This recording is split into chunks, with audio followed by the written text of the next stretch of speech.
El mundo perdido, 1912. Arthur Conan Doyle. Capítulo 15. Nuestros ojos han visto grandes maravillas. Escribo esto día a día, pero confío en que antes de terminar lo que corresponde a hoy, estaré en condiciones de afirmar que la luz brilla, por fin, traspasando nuestras nubes. Seguimos retenidos aquí, sin tener medios definidos para organizar nuestro escape, y eso nos irrita amargamente.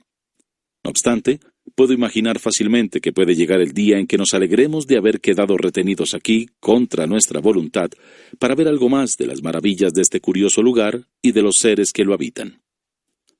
La victoria de los indios y la aniquilación de los monos hombres señaló el giro decisivo de nuestra suerte.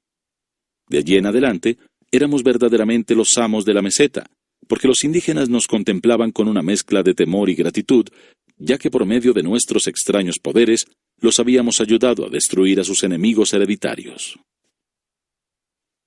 Quizás se habrían alegrado, por su propio bien, de ver marcharse a unas gentes tan formidables e incomprensibles, pero por su parte no había surgido ninguna sugestión sobre el camino que deberíamos seguir para alcanzar las llanuras de abajo. Hasta donde pudimos interpretar sus señales, hubo un túnel por el cual era posible alcanzar el lugar, y cuya salida inferior habíamos visto desde abajo. Por allí, sin duda, tanto los monos hombres como los indios habían alcanzado la cima en épocas diferentes, y Maple White y su compañero también debieron utilizar el mismo camino. Pero el año anterior, sin embargo, había sobrevenido un terrible terremoto, desplomándose la parte superior del túnel hasta desaparecer por completo.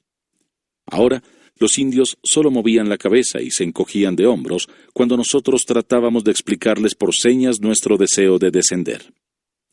Esto puede significar que no pueden ayudarnos, pero también que no quieren hacerlo. Al final de la victoriosa campaña, los supervivientes de la tribu de los monos fueron conducidos a través de la meseta. Sus gemidos eran horribles, e instalados cerca de las cuevas de los indios, donde serían, de allí en adelante, una raza servil vigilada por sus amos. Fue una versión ruda, tosca y primitiva del éxodo de los judíos en Babilonia, o de los israelitas en Egipto. Por la noche podíamos escuchar entre los árboles su aullido prolongado y desgarrador, como si algún primitivo Ezequiel se lamentase por la grandeza caída y recordara las pasadas glorias de la ciudad de los monos. Desde entonces solo fueron acopladores de leña y transportadores de agua. Volvimos con nuestros aliados cruzando la meseta 2 días después de la batalla e instalamos nuestro campamento a los pies de sus riscos. Ellos hubiesen querido que compartiéramos sus cuevas, pero Lord John no quiso consentirlo por nada del mundo, considerando que de ese modo nos poníamos en sus manos si tenían intención de traicionarnos. Por lo tanto, preservamos nuestra independencia, y si bien manteníamos con ellos las más amistosas relaciones, teníamos siempre listas nuestras armas para cualquier emergencia. Asimismo, continuábamos visitando asiduamente las cuevas, que eran lugares notabilísimos, aunque nunca pudimos determinar si eran obras del hombre o de la naturaleza. Todas ellas estaban en un solo estrato, horadadas en una especie de roca blanda que se extendía entre el basalto volcánico que formaba los riscos rojizos de la parte superior y el duro granito de su base. Sus bocas se hallaban a unos 80 pies por encima del suelo, y se las alcanzaba por largas escaleras de piedra tan estrechas y empinadas que ningún animal de grandes dimensiones podía subir por ellas. En el interior eran cálidas y secas, y estaban recorridas por pasajes rectos de variada longitud labrados en la ladera de la colina. Tenían paredes lisas y grises, decoradas con muchas pinturas excelentes, hechas con palos carbonizados, y que representaban a diversos animales de la meseta. Si todas las cosas vivientes fueran barridas de la comarca, el futuro explorador hallaría en estas paredes una amplia evidencia de la extraña fauna: dinosaurios, iguanodontes y peces lagartos que habían poblado la tierra en tiempos tan recientes. Desde que supimos que los enormes iguanodontes eran conducidos por sus propietarios como si fuesen rebaños domesticados, y que eran sencillamente unos depósitos ambulantes de carne, habíamos supuesto que el hombre, incluso con sus armas primitivas, había establecido su superioridad en la meseta. Pronto íbamos a descubrir que no era así, y que aún se hallaba allí por mera tolerancia. Al tercer día de haber instalado nuestro campamento cerca de las cuevas de los indios, ocurrió la tragedia. Aquel día Challenger y Summerlee habían salido juntos en dirección al lago, donde algunos de los indígenas, bajo su dirección, estaban dedicados a arponear ejemplares de los grandes lagartos. Lord John y yo habíamos permanecido en nuestro campamento, en tanto una cantidad de indios esparcidos por la herbosa cuesta que se extendía frente a las cuevas se dedicaban a diversos menesteres. De improviso se oyó un agudo grito de alarma con la palabra «Stoa» resonando en un centenar de voces. Hombres, mujeres y niños corrieron desde todos lados buscando refugio, trepando como hormigas por las escaleras y entrando en las cuevas en loca estampida. Mirando hacia arriba, vimos que agitaban los brazos desde las rocas y nos hacían señas para que nos reuniésemos con ellos en su refugio. Ambos habíamos empuñado nuestros rifles de repetición y salimos corriendo para ver qué clase de peligro podría ser. Súbitamente irrumpió del cinturón de árboles cercano un grupo de 15 o 20 indios que corría para salvar la vida. Pisándoles los talones, aparecieron 2 de aquellos espantables monstruos que habían perturbado nuestro campamento y me habían perseguido durante mi excursión solitaria. Por su forma parecían horribles sapos y se movían en sucesivos saltos. Pero sus medidas eran increíblemente voluminosas, mayores que las del elefante más enorme. Nunca los habíamos visto, salvo de noche, y en realidad eran animales nocturnos, excepto cuando eran molestados en sus guaridas, como había sucedido esta vez. Quedamos estupefactos al verlos, porque sus pieles manchadas y verrugosas tenían una iridiscencia curiosa, semejante a la de los peces, y los rayos del sol se reflejaban en ellos con fluorescencias de arcoíris en continua variación cuando se movían. De todos modos, poco tiempo tuvimos para observarlos, porque en un instante alcanzaron a los fugitivos y consumaron entre ellos una horrible carnicería. Su método era caer por turno y con todo su peso sobre un indígena tras otro, dejándolos aplastados y despedazados. Los acosados indios lanzaban alaridos de terror, pero aunque corrían todo lo que podían, se hallaban indefensos ante la inexorable determinación y la horrible agilidad de aquellos seres monstruosos. Caían uno tras otro, y no quedaría más de media docena de supervivientes cuando mi compañero y yo acudimos en su ayuda. Esta de poco les sirvió, y solo condujo a que nos viéramos envueltos en el mismo peligro. Desde una distancia de un par de centenares de yardas, vaciamos nuestros cargadores, disparando una bala tras otra sobre las bestias, pero sin que les hiciera un efecto mayor que si los hubiésemos apedreado con bolitas de papel. Su naturaleza de reptiles era de reacciones lentas, sin que las heridas pareciesen afectarlos. Y como sus conexiones vitales no estaban comunicadas con un centro cerebral único, sino diseminadas a través de sus médulas espinales, no eran vulnerados por ninguna de las armas modernas. Lo más que pudimos hacer fue contener su avance distrayendo su atención con el relampagueo y el estruendo de nuestros rifles, y así dar tiempo a los indígenas y a nosotros mismos para llegar a las escaleras que nos llevaban a la salvación. Pero donde las balas cónicas explosivas del siglo XX no fueron de ninguna utilidad, triunfaron las flechas envenenadas de los indígenas, impregnadas en el jugo del Strophanthus y maceradas luego en carroña podrida. Estas flechas no eran de mucha utilidad para el cazador que atacaba a las bestias, porque su acción era lenta en aquella circulación apática, y antes de que sus poderes se debilitaran, ya habían alcanzado y derribado a su asaltante. Pero ahora, mientras los 2 monstruos nos daban caza al pie mismo de la escalera, una nube de flechas llegó silbando desde todas las aberturas del farallón que nos dominaba.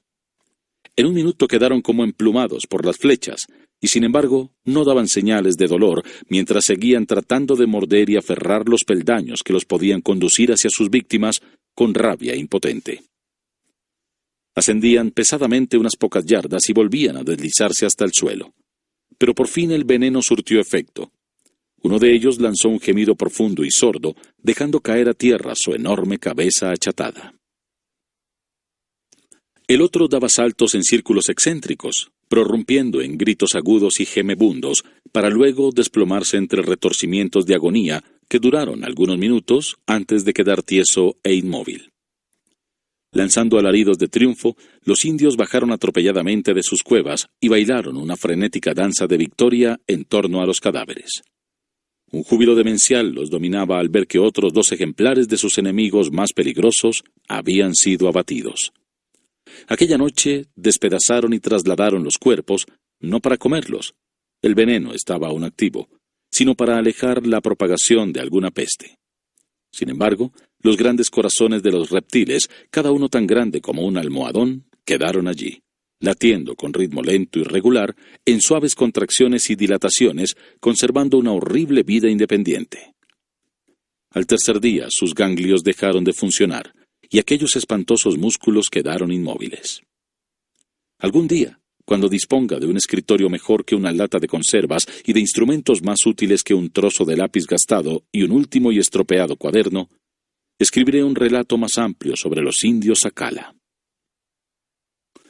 Nuestra vida entre ellos y las fugaces visiones que tuvimos acerca de las extrañas condiciones de la pasmosa tierra de Maple White. La memoria, por lo menos, nunca me fallará, porque mientras me quede un aliento de vida, cada hora y cada acción de esta época permanecerá grabada tan firme y clara como los primeros acontecimientos extraños de nuestra niñez. Ninguna impresión nueva puede borrar a las que han quedado tan profundamente impresas. Cuando llegue el momento, describiré aquella pasmosa noche de luna sobre el gran lago, cuando un joven ictiosaurio, una extraña criatura, mitad foca, mitad pez, con ojos cubiertos de hueso a ambos lados del hocico y un tercer ojo fijado arriba de su cabeza, quedó atrapado en una red de los indios y estuvo a punto de volcar nuestra canoa antes de que pudiésemos hacerla encallar en la costa. Fue la misma noche en que una verde serpiente de agua atacó desde un cañaveral y se llevó preso entre sus anillos al timonel de la canoa de Challenger. Hablaré también del ser nocturno, grande y blanco, hasta hoy no sé si era un reptil o una fiera, que vivía en una ciénaga detestable al este del lago, y que se deslizaba en la oscuridad con una tenue luminosidad fosforescente. Aquello aterrorizaba de tal manera a los indios que no querían acercarse al lugar, y a pesar de que emprendimos 2 expediciones y lo vimos en ambas, no pudimos abrirnos camino entre los profundos marjales en que vivía. Solo puedo decir que era más grande que una vaca, y que exhalaba un extrañísimo olor a almizcle. Me referiré también al enorme pájaro que dio caza a Challenger cierto día, hasta que éste tuvo que buscar el refugio de las rocas. Era un gran pájaro corredor, mucho más alto que un avestruz, con cuello parecido al de un buitre y una cabeza de aspecto cruel que lo asemejaba a una muerte ambulante. Al trepar Challenger para salvarse, un picotazo de aquel pico curvado y feroz le arrancó el tacón de la bota como si hubiese sido cortado con un cincel. En esta ocasión, al menos, prevalecieron las armas modernas, y el corpulento animal, 12 pies de cabeza a las patas, y que se llamaba Phororhacus, según nuestro jadeante pero alborozado profesor, cayó ante el rifle de Lord John entre un revuelo de plumas agitadas y pataleos, con 2 implacables ojos amarillos echando fuego en el medio de todo eso. Espero vivir para ver aquel cráneo chato y depravado en su correspondiente nicho entre los trofeos del Albany. Y por fin daré algunas informaciones, sin duda, sobre el toxodón, el gigantesco cochinillo de Indias, de 10 pies de largo y dientes salientes en forma de cincel, al que matamos cuando estaba bebiendo junto al lago en una mañana gris. De todas estas cosas escribiré algún día con mayor extensión, y entre aquellos días agitados trataré de esbozar con ternura los intervalos de paz. Aquellos atardeceres veraniegos tan bellos, con el profundo cielo azul sobre nuestras cabezas, mientras permanecíamos tendidos en buena camaradería entre las altas hierbas del linde del bosque, y nos sorprendíamos ante las extrañas aves que pasaban ante nosotros, o los rarísimos animales desconocidos que salían reptando de sus madrigueras para observarnos, mientras las ramas de los arbustos se doblaban bajo el peso de frutos deliciosos que pendían sobre nuestras cabezas. A nuestros pies, bellas y extrañas flores parecían espiarnos por entre las hierbas. O recordaré aquellas largas noches de luna que pasamos sobre la centelleante superficie del gran lago, observando con asombro y pavor los enormes círculos que ondulaban ante la súbita zambullida de algún fantástico monstruo. O el resplandor verdoso, allá en el fondo de las aguas profundas, de algún ser desconocido que salía de los confines de la oscuridad. Tales son las escenas que mi mente y mi pluma tratarán en todos sus detalles cuando llegue el día. Pero me preguntará usted, ¿Por qué todas esas experiencias y por qué esa demora cuando usted y sus camaradas deberían estar ocupados día y noche haciendo proyectos para hallar los medios que les permitiesen retornar al mundo exterior? Mi respuesta es que todos nosotros trabajamos con ese fin, pero que nuestra labor había sido en vano. Muy pronto descubrimos un hecho. Los indios no harían nada para ayudarnos. En cualquier otro sentido, eran nuestros amigos. Casi podríamos decir nuestros esclavos devotos. Pero cuando se les sugería que podían ayudarnos a transportar una tablazón que nos sirviera de puente para cruzar el abismo, o cuando deseábamos pedirles tiras de cuero o lianas para tejer cuerdas que nos pudieran servir, chocábamos con un amable pero invencible rechazo. Sonreían, pestañeaban, sacudían sus cabezas y nada más. Hasta el viejo jefe oponía idéntica negativa, y solo Maretas, el joven al que habíamos salvado, nos miraba con ansiedad y trataba de explicarnos mediante gestos cuánto le afligía ver que nuestros deseos eran frustrados. Desde su completo triunfo sobre los monos hombres, nos contemplaban como a seres sobrehumanos, que llevaban la victoria en los tubos de armas desconocidas, y creían que mientras permaneciésemos con ellos, los acompañaría la buena suerte. Nos ofrecieron a cada uno de nosotros una mujercita cobriza como esposa, y una cueva propia, siempre que olvidásemos a nuestro pueblo y nos quedáramos a vivir para siempre en la meseta. Siempre se habían mostrado amables, por más opuestos que fueran a nuestros deseos, pero comprendimos con claridad que deberíamos mantener en secreto nuestros planes de descenso, porque teníamos razones para temer que al fin ellos tratarían de retenernos por la fuerza. A pesar del peligro de los dinosaurios, que no es grande, salvo durante la noche, porque como he dicho antes, son de hábitos nocturnos, he vuelto 2 veces durante las últimas 3 semanas a nuestro antiguo campamento, con el propósito de ver a nuestro negro, que sigue montando guardia al pie del farallón. Mis ojos escrutaron con ansiedad la gran llanura, con la esperanza de divisar a lo lejos la ayuda que habíamos solicitado. Pero los extensos llanos sembrados de cactos se dilataban en la lejanía, vacíos y desnudos, tras la distante línea de los cañaverales de bambúes. «Vendrán pronto, ahora, masa malón. Antes de que pase otra semana, el indio vendrá y traerá cuerda y los haremos bajar». Estas eran las animadas exclamaciones de nuestro excelente Sambo. Tuve una extraña experiencia al volver de esta segunda visita, en la que me vi envuelto como consecuencia de haber pasado una noche lejos de mis compañeros. Regresaba por la bien conocida senda y había alcanzado un lugar que distaba alrededor de 1 milla de la ciénaga de los pterodáctilos, cuando vi que se me acercaba un extraordinario objeto. Era un hombre que caminaba dentro de una armazón hecha de bambúes doblados, de manera que lo encerraban por todas partes en una jaula en forma de campana. Al acercarme, mi asombro fue aún mayor al ver que era Lord John Roxton. Cuando me vio, se deslizó fuera de su curiosa capa protectora y vino hacia mí riéndose, si bien me pareció advertir cierta confusión en su actitud. «Bueno, compañerito, ¿quién iba a pensar que lo iba a encontrar por estas alturas?», dijo. «¿Qué demonios está haciendo?», pregunté. «Visitando a mis amigos, los pterodáctilos», dijo. «¿Y para qué? Son unas bestias muy interesantes, ¿no cree? Pero muy poco sociables. Tienen modales muy rudos y desagradables con los extraños, como recordará.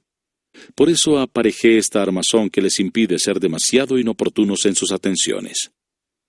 «Pero, ¿qué busca usted en la ciénaga?». Me miró con ojos muy escuadriñadores, y pude leer en su rostro cierta vacilación. «¿No piensa usted que hay otras personas, además de los profesores, que quieren saber cosas?», dijo por último. «Yo estoy estudiando a estas preciosidades. Esto debe ser suficiente para usted». «No quise ofenderle», dije. Recobró su buen humor y se rió. «Yo tampoco, compañerito. Voy a capturar un polluelo de estos endemoniados pajarracos para dárselo a Challenger.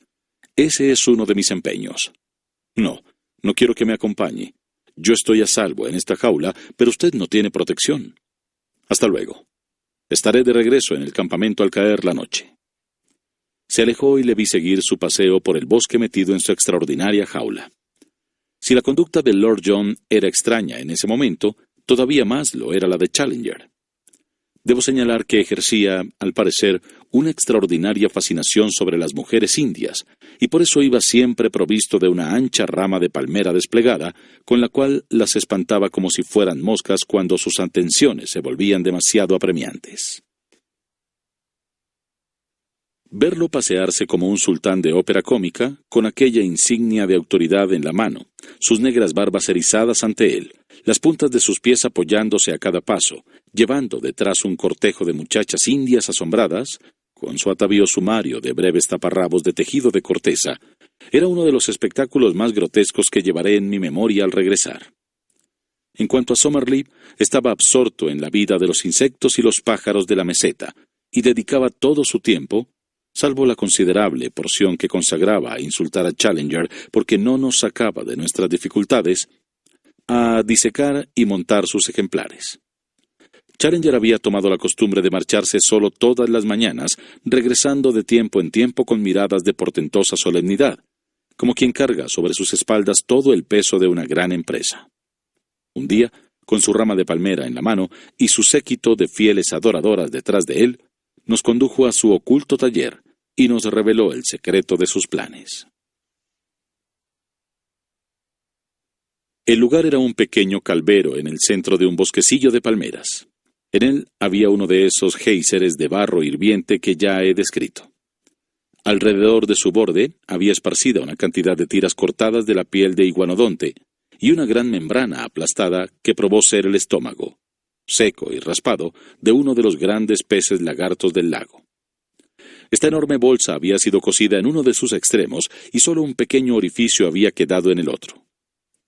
En esta abertura habían sido introducidas algunas cañas de bambú, y el otro extremo de estas cañas estaba en contacto con unas tuberías cónicas de arcilla que recolectaban el gas que burbujeaba elevando el barro del geyser. Muy pronto el flácido órgano comenzó a expandirse lentamente, y mostró tal tendencia a actuar con movimientos ascendentes que Challenger tensó las cuerdas que lo sujetaban a los troncos de los árboles circundantes. En media hora se había formado un globo de gas de buen tamaño, y los tirones y tensiones ejercidos sobre las correas demostraban que era capaz de una notable capacidad ascensional. Challenger, como un padre orgulloso en presencia de su primogénita, permanecía sonriendo y meneando su barba en silencio, satisfecho de sí mismo, mientras contemplaba la creación de su cerebro.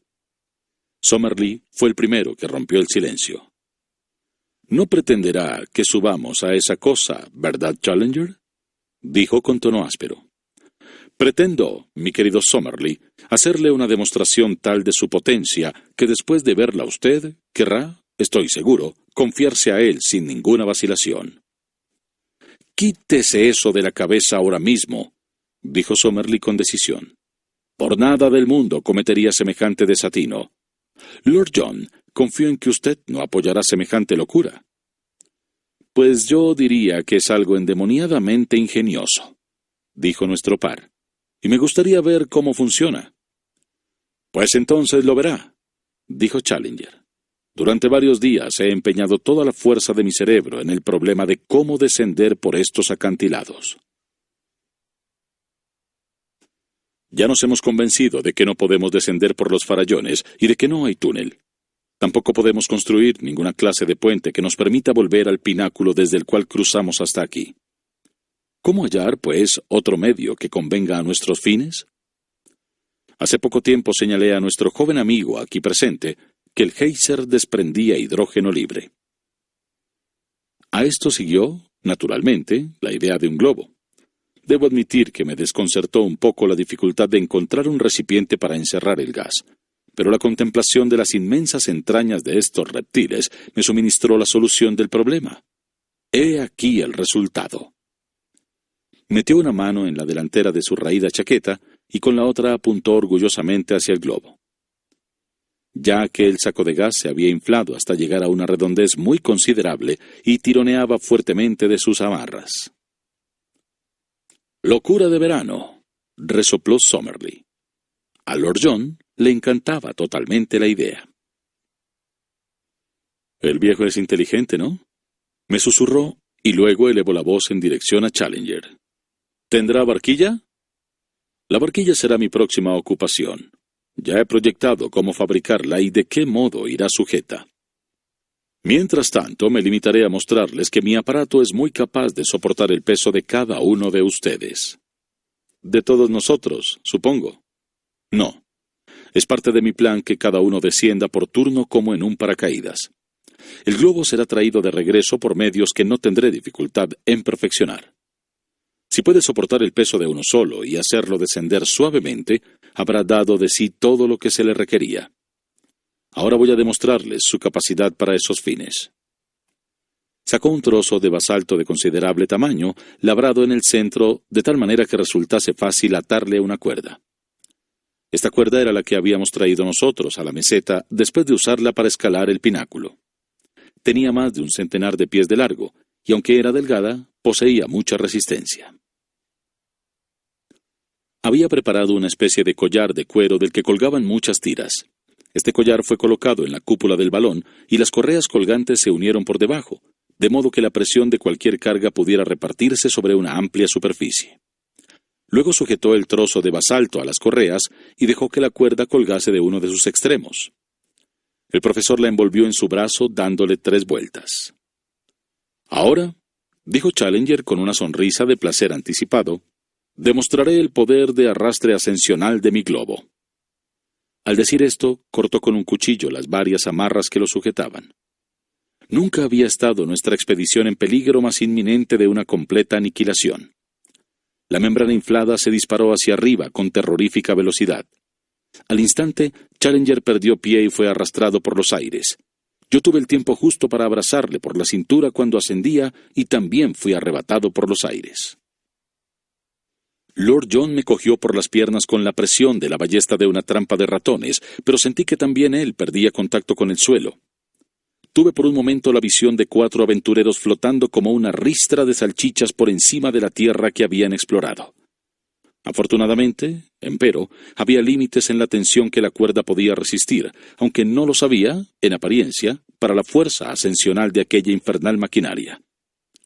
Hubo un fuerte chasquido y caímos en montón al suelo, con las espirales de la cuerda arrollándose por encima de nosotros. Cuando fuimos capaces de ponernos de pie, tambaleantes, vimos en el profundo cielo azul, muy lejos, una mancha oscura. Era la piedra basáltica que se perdía en el horizonte a gran velocidad.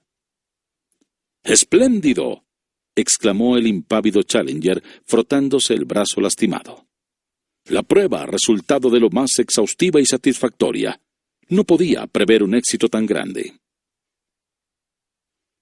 Dentro de una semana, caballeros, les prometo que estará preparado un segundo globo y podrán hacer en él, con seguridad y comodidades, la primera etapa de nuestro viaje de regreso a la patria. Hasta aquí he escrito sobre todos los acontecimientos precedentes según el orden en que se sucedieron. Ahora estoy redondeando mi narración en el campamento primitivo, donde Sambo nos ha esperado tanto tiempo. Todas nuestras dificultades y peligros han quedado atrás, como un sueño en la cima de estos vastos acantilados rojizos. Hemos descendido sin daños, pero de la manera más inesperada. Y todo va bien. En 6 semanas o 2 meses estaremos en Londres, y es posible que esta carta nos llegue a destino antes que nosotros mismos. Ya nuestros corazones anhelan, y nuestros corazones vuelan hacia la gran ciudad madre que encierra tanto de lo que amamos. Fue precisamente la misma tarde de nuestra peligrosa aventura en el globo de fabricación casera de Challenger, cuando sobrevino el cambio en nuestra suerte. He dicho ya que la única persona que había mostrado alguna señal de simpatía hacia nuestros intentos de salir de allí era el joven jefe que habíamos rescatado. Él era el único que no deseaba retenernos contra nuestra voluntad en una tierra extranjera. Nos lo había dado a entender claramente a través de su expresivo lenguaje de gestos. Aquella tarde, cuando ya había oscurecido, volvió a nuestro pequeño campamento y me entregó, por alguna razón siempre me había señalado con sus atenciones, quizá porque era el único de edad próxima a la suya, un pequeño rollo de corteza de árbol. Luego, señalando solemnemente hacia la hilera de cuevas que había sobre él, se llevó el dedo a los labios, como signo de que se trataba de un secreto, y se marchó a hurtadillas con su gente. Llevé el pedazo de corteza cerca de la luz de la hoguera, y lo examinamos juntos. Tenía alrededor de 1 pie cuadrado de superficie, y en el lado interno había una cantidad de líneas curiosamente dispuestas que aquí reproduzco. Estaban nítidamente dibujadas con carbón sobre la superficie blanca, y a primera vista me parecieron una suerte de tosca partitura musical. Sea lo que sea, puedo jurar que es algo importante para nosotros, dije. Lo pude leer en su rostro cuando me lo dio. A menos que tengamos que enfrentarnos a un bromista primitivo, sugirió Summerlee, porque según creo la broma fue uno de los más elementales factores del desarrollo del hombre. Sin duda es alguna clase de escritura, dijo Challenger.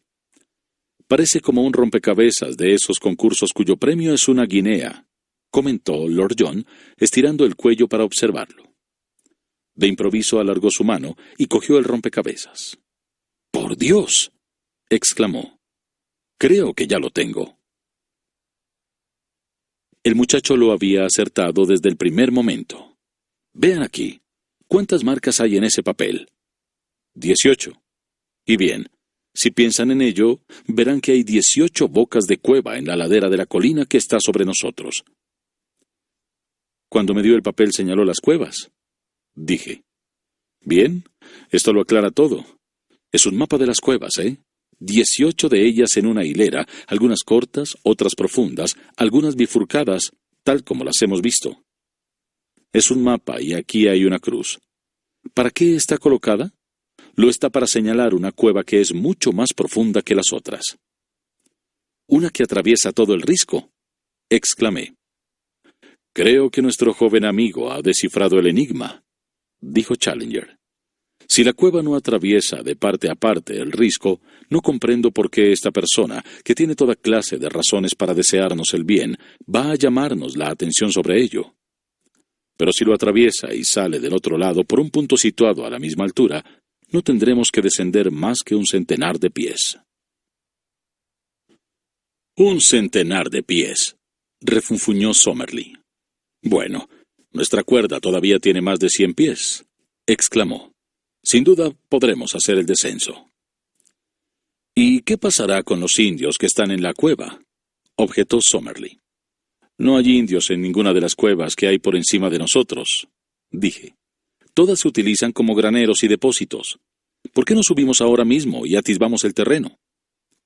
Se halla en la meseta una madera seca y bituminosa, una especie de araucaria de acuerdo con nuestros botánicos que siempre usan los indios como antorcha. Cada uno de nosotros cogió un manojo de estas y subimos por la escalera cubierta de maleza hasta la cueva marcada en el dibujo. Estaba, tal como ya había dicho, completamente vacía, si se exceptúa un gran número de enormes murciélagos que aletearon en torno a nuestras cabezas a medida que nos adentrábamos en ella. Como no deseábamos atraer la atención de los indios acerca de nuestras acciones, anduvimos dando traspiés en la oscuridad hasta que, dejando atrás varias cuevas, penetramos una considerable distancia en el interior de la caverna. Entonces, por fin, encendimos nuestras antorchas. Era un túnel hermoso y seco, con lisas paredes grises cubiertas de símbolos indígenas. El techo curvado con arcos sobre nuestras cabezas y una arena blanca que brillaba bajo nuestros pies. Nos precipitamos anhelantes por este túnel hasta que, con un profundo gemido de amargo desencanto, nos vimos forzados a hacer un alto. Ante nosotros aparecía un muro de roca pura, en la que no había ni una grieta por la que pudiera deslizarse un ratón. Allí no había salida para nosotros. Nos quedamos inmóviles, contemplando con amargura en el corazón ese inesperado obstáculo. Este no era el resultado de ningún cataclismo, como en el caso del túnel de ascenso. Aquello era, y había sido siempre, un cul-de-sac. No importa, amigos míos, dijo el indomable Challenger. Todavía cuentan ustedes con mi firme promesa de otro globo. Summerlee lanzó un quejido. ¿No habremos seguido una cueva equivocada?, sugerí. Es inútil, compañerito, dijo Lord John con el dedo apoyado en nuestro mapa. La 17, empezando por la derecha y la segunda desde la izquierda. Esta es la cueva, con toda seguridad. Yo miré la marca que señalaba su dedo y lancé un grito de repentina alegría. «¡Creo que lo tengo!» ¡Síganme! ¡Síganme! Retrocedía a todo correr por el camino que habíamos seguido, con la antorcha en la mano. «Aquí», dije, señalando hacia unas cerillas que había en el suelo.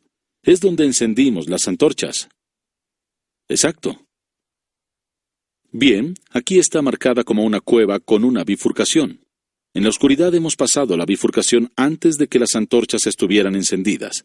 Por la derecha, según vamos saliendo, encontraremos el brazo más largo». Así fue, tal como yo había dicho. No habíamos andado 30 yardas cuando apareció en la pared un gran agujero negro. Nos metimos por él y descubrimos que nos hallábamos en un pasillo mucho más amplio. Corrimos por él con impaciencia hasta perder el aliento, por un espacio de muchos centenares de yardas. Entonces, de pronto, divisamos en medio de la negra oscuridad del arco que se abría ante nosotros un resplandor rojo oscuro. Nos quedamos mirando aquello, atónitos. Un velo de fuego estable y continuo parecía atravesar el túnel y cerrarnos el camino. Nos apresuramos a correr hacia allí. No se oía ruido, ni se sentía calor, ni se veía el menor movimiento en esa dirección, pero aquella gran cortina luminosa seguía brillando ante nosotros, bañando de luz plateada toda la cueva, y convirtiendo la arena en polvo de piedras preciosas, hasta que al acercarnos más, reveló que tenía un borde circular. «¡Por Dios! ¡Es la luna!», exclamó Lord John. «Hemos salido al otro lado, muchachos. Hemos salido al otro lado».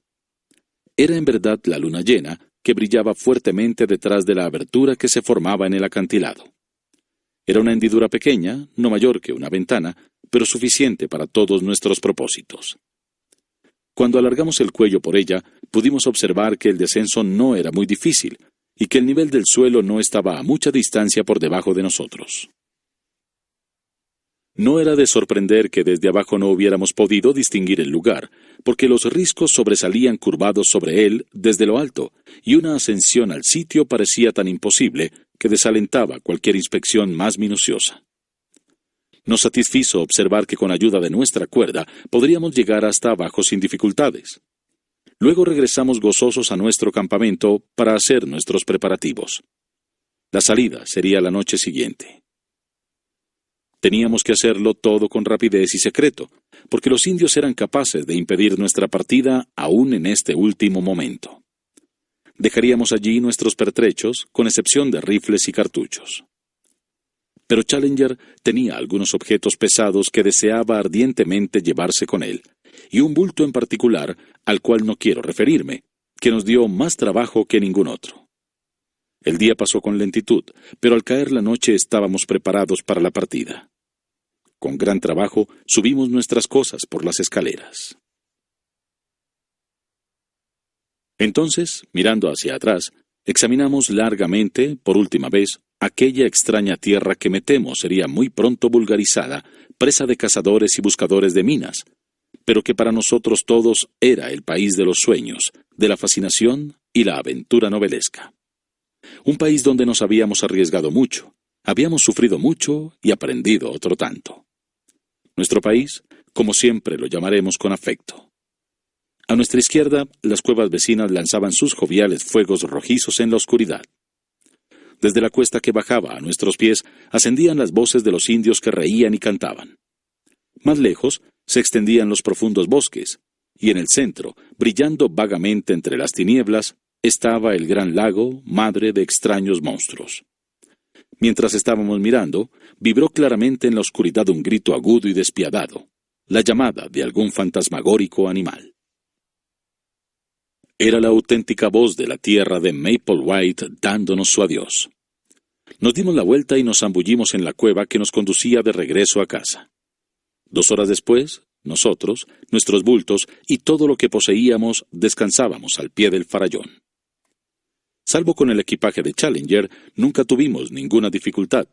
Dejamos todo en el lugar donde habíamos descendido y partimos de inmediato hacia el campamento de Sambo.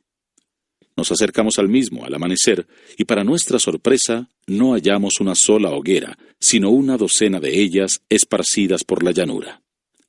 La partida de socorro había llegado. Eran 20 indios ribereños provistos de piquetas, cuerdas y todo lo que podía ser útil para franquear el abismo. Finalmente, No tendremos ya dificultades para transportar nuestros equipajes cuando comencemos mañana nuestro camino de regreso hacia el Amazonas. Y así, en una disposición humilde y llena de gratitud, cierro este relato. Nuestros ojos han visto grandes maravillas y nuestras almas se han purificado con todo lo que hemos sobrellevado. Cada uno de nosotros, a su modo, es un hombre mejor y más profundo. Tal vez cuando lleguemos a Pará, nos detengamos allí para reaprovisionarnos. Si hacemos eso, esta carta llegará por correo antes que nosotros. Si no, arribará a Londres el mismo día de mi llegada. En cualquiera de los dos casos, mi querido McCardale, espero que muy pronto podré estrecharle la mano.